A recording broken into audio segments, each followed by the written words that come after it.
Hey y'all, happy Thursday morning. Hopefully you're having a blessed day. I wanted to come in here because I have a message from you all from Holy Spirit. I heard Holy Spirit say some of you all are struggling with respiratory issues. Whether you just started, whether you grew up with it, you've blamed COVID, you've blamed asthma, you've blamed pneumonia, you've been diagnosed with these respiratory issues and they've told you this is for life.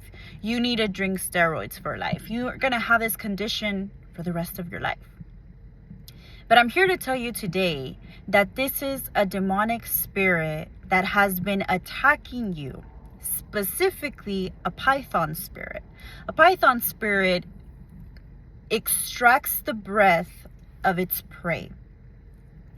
It slowly begins to suffocate its prey until it's completely out of breath, until it dies. God has anointed you. Listen to me very closely, those who are struggling, or you may know someone who's struggling with a respiratory issue. God has anointed you with anointing and power in your words. As Proverbs states, we have the power in our tongue to speak life or to speak death. We need the wisdom to know where to speak life and to speak death. But the enemy knows that your words are very powerful. You have the gift of prophecy.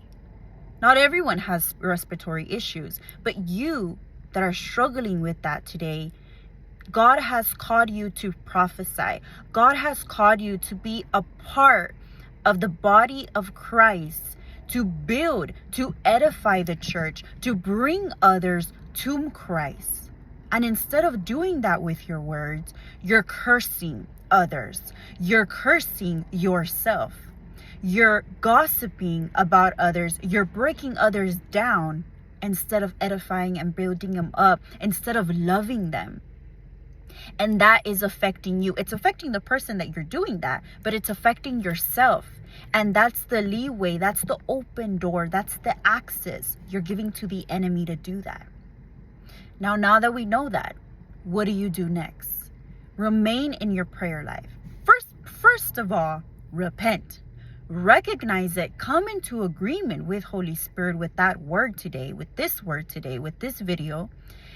Recognize it, repent, and choose to discipline your words each and every day. When you speak today, within the next few seconds, within the next few hours, whether it's yourself in the mirror, whether it's yourself or somebody else, what are your words speaking? Let your words be intentional. Don't just blurt stuff out. Let your words be intentional. If you're referring to someone else, about someone else as well, let it be intentional from a place of love. Don't just gossip. You're going to talk about someone. Talk to pray for that person to break free from whatever it is that they're struggling with. Pray for that person, whether they know about it or not. Be mindful of the words that you're speaking. There is so much power in there. Be in your prayer life. Maybe some of you all have neglected that because the enemy little by little started grasping you. That python spirit started grasping you. You used to be so strong in prayer and it just stopped. That's the python spirit stopping you. It wants to take the breath of God, Holy Spirit, out of your life. Because without Holy Spirit, we're nothing. Without Holy Spirit, we're powerless. But it's the breath of God, Holy Spirit in us, that gives us that power to move mountains, that gives us that power to do unspeakable things. And the enemy doesn't want that. Notice how he's attacking me right now.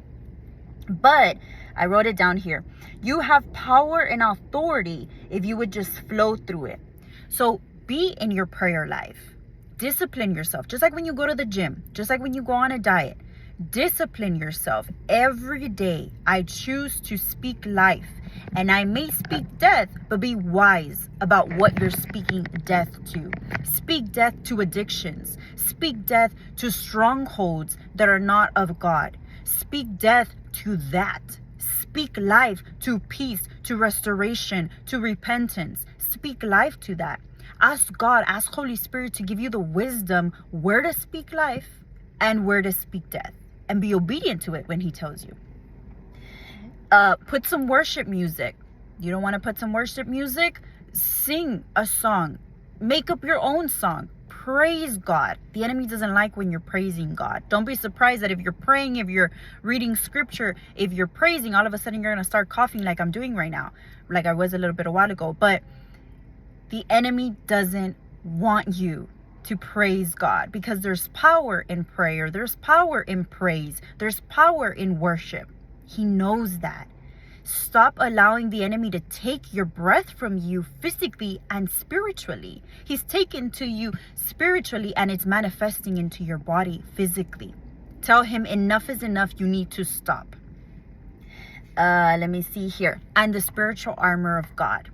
If you haven't seen my other videos, go to Ephesians 6 and it speaks about the spiritual armor. Study that. The word of God. Be in the word so that when the enemy wants to come and tell you lies, you battle him with the word of God. And remember, whatever you speak today, let it be to edify someone. Once you get a grasp of that, trust me, that respiratory issue has to leave, because it's not something caused by the natural. It's something being caused to you for so many years. And you've blamed COVID, you've blamed allergies, you've blamed the weather, you blame many things. But it's time for you to open up your eyes and see. Like when you see that Claritin commercial, it's time for you to see clearly. Stop looking at the blurriness. There's a demonic spirit hovering over you. It doesn't want you to recognize the power that you have in your voice for others, the power that you have in your words. God has called you to prophesy, and the enemy wants to take that. The enemy wants you to pervert your words so that you speak death, you speak condemnation instead of speaking life to others. Take that to heart, and don't just trust me, take it with Holy Spirit, but let that word bless you all today and encourage you to be mindful of your words to others and continue in your walk with the King. In Jesus' mighty name we pray. Amen.